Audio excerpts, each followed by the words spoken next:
Колеги, доброго вечора. Зараз Dear colleagues, in the minute we will see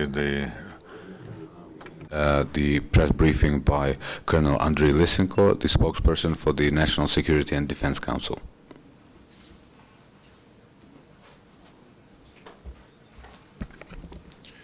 Доброго дня, шановні колеги.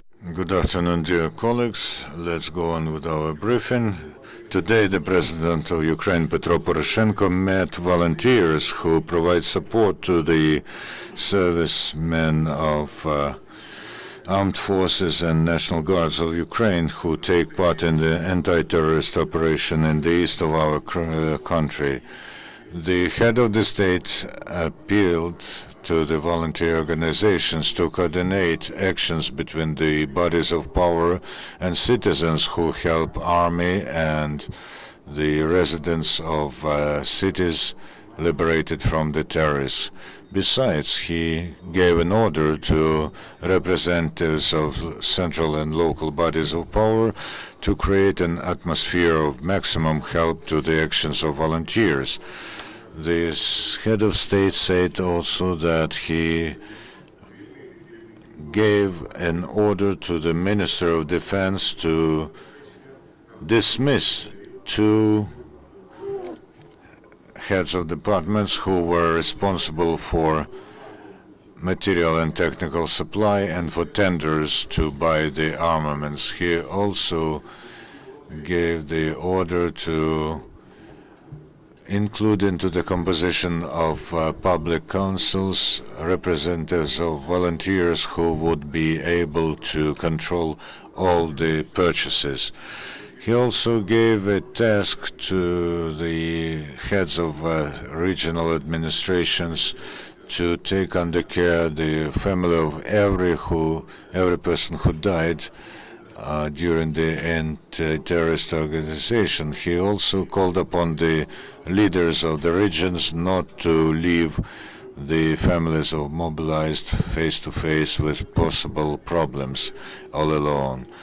The forces of the anti-terrorist operation are now doing raiding actions and isolating the districts that are temporarily controlled by the terrorists. Today, there was a mortar shelling of the road checkpoints in the vicinity of Sabivka, Luhansk region, and terrorists also fired upon the units of anti-terrorist operation in the vicinity of Krasny Yar, Luhansky. Russia has amassed almost 20,000 military on the border of Ukraine and can take them into Ukraine under the disguise of peacekeepers. This is said in the official statement of NATO. They also emphasize that Russia can use its troops under the cover of humanitarian or peacekeeping missions. We won't guess what the Russia thinks, but we see what it does. And this causes serious concern, said the press secretary of NATO, Anna Lungescu. We have more than once told you that in territories under their control, the terrorists are intimidating peaceful residents. They are looting and robbing people. They are threatening those whom they rob with arms.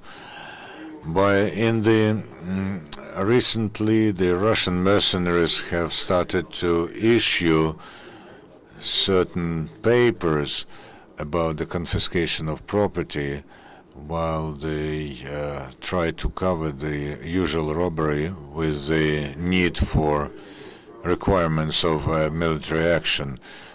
Have a look at the paper. The Interdepartmental Coordination's headquarters says that the aggregate number of the citizens of Ukraine who moved from the zone of anti-terrorist operation to other regions amounts to 69,480 people, including almost 24,000 children. Most of them, the major part of them is in Kiev, where now 15,368 forced displaced persons live. Ukrzaliznytsia, Ukrainian railways have prepared trains and the options for its use to take out the population from the regions of Ukraine. In order to provide for suburban trains, they have restored the routes of several suburban trains: Kharkiv-Slovyansk, Kharkiv-Krasny Liman, Kharkiv-Dobova. What is the situation around Mariinka? There's an information that militants have retreated. What's the situation there now? At the moment, during the day, when the combat actions are taking place, we cannot tell you about the end result. Yes, really, Ukrainian military are still waging battles for this settlement, Mariinka, which will allow. It's a small settlement, but it does have a strategic importance in order to fully encircle this district and to separate it from the Luhansk grouping of separatists and terrorists. Here is Mariinka. It's almost a suburb of Donetsk, and this provides us with a ground to amass the forces and to begin the liberation of the city from the terrorists. That's why the terrorists were trying to hold to this settlement, and they failed to do this. Two questions. First, the Russian information agencies, quoting Federal Service for Security, say that almost 200 Ukrainian military are on their way to Ukraine. Is this so? Can you tell us about this? And who coordinates their coming back home? And today there was also information from the Ukrainian Ministry for Foreign Affairs that 245 Ukrainian military are in Hukovo, Rostov region. Ukrainians are going to Ukraine. This is not a secret for us. They will come back to Ukraine in any case. Whether this will be done in an hour or wherever, but we will tell you this for certain when the guys will be in a safe place, because we have examples when the convoy of first guys from Hukovo went, they were ambushed and they were fired upon, and they do not have weapons. That's why we do not make public the route of their movement. What about the 245? 311 were there, 195 came back to Ukraine. And other questions. The investigation committee of Russian Federation said that they have irrefutable proof of the use by the Ukrainian armed forces of banned weaponry, like, for instance, incinerating bombs. The Ukrainian armed forces do not use any ammunition that is banned by international conventions. Can you tell us, today in the morning there was a talk about the fate of Brigade 72, who were calling different channels and were complaining that they were encircled. Do you know anything about this? Are there going to be any steps to salvage them? Thank you. The matter is that the guys from Brigade 72, who are now together with the other guys on the front line, you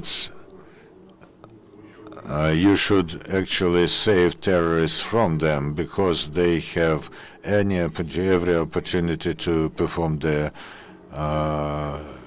combat task, and everything that is needed for them to continue the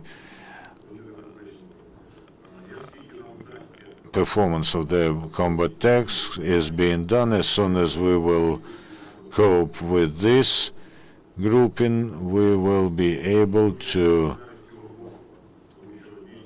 soften the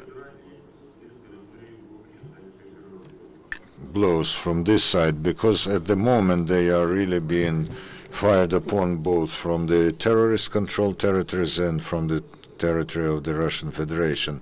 What about the aggregate number of losses?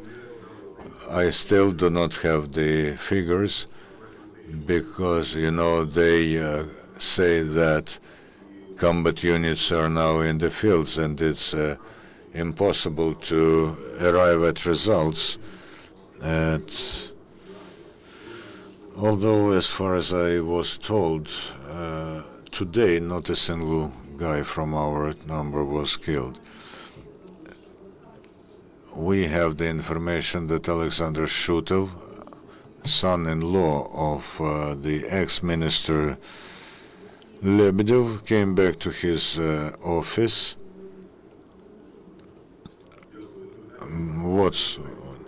I do not have any information about officers in the headquarters, in the general staff of the armed forces of Ukraine. I'll ask about this. You've been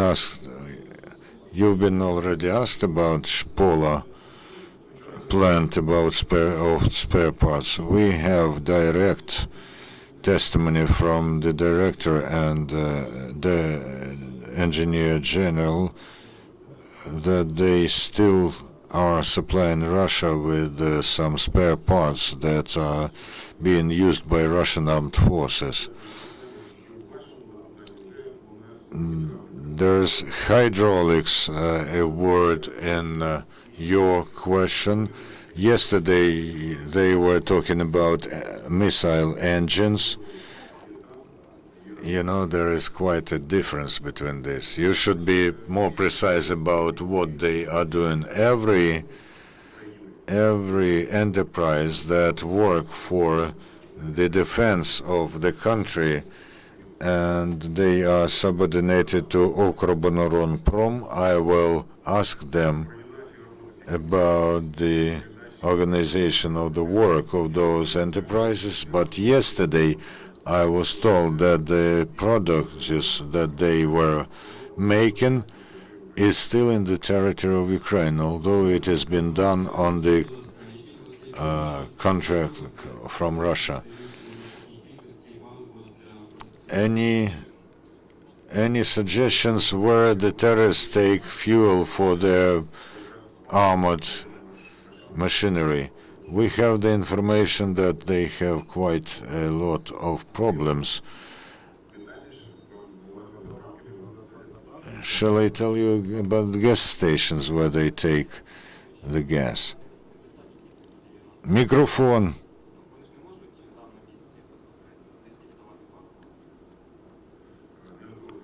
I'm not ready to tell you this, but they, until recently, they've been actively using the storage, the gas stations on the territory of that's situated on the territory that they seized. However, at the moment, they do have problems with fuel. Today, the statements from the USA, from Tusk, that the threat of the intervention of Russian military has grown. They say that over the last 2 days, the danger has grown. What about the... Are you talking about this in the Council for Security and Defense and in the region of anti-terrorist operation? You know, there is a theoretical danger of intervention. We are analyzing all the possible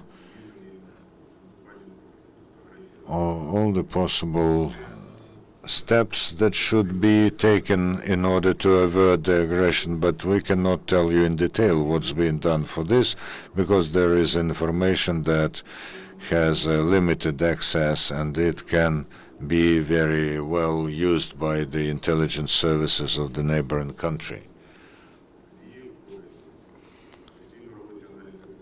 Yes, we are.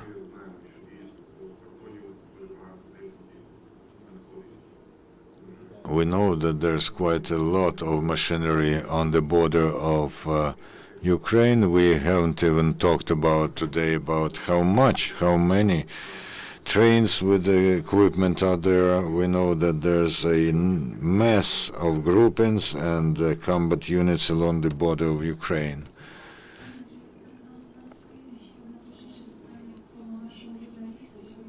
About our journalist. Your journalist, who is not accredited with you, he didn't have accreditation from this security service of Ukraine. That's why when he appeared in the zone of anti-terrorist operation, he was detained by the police in order to clarify the circumstances.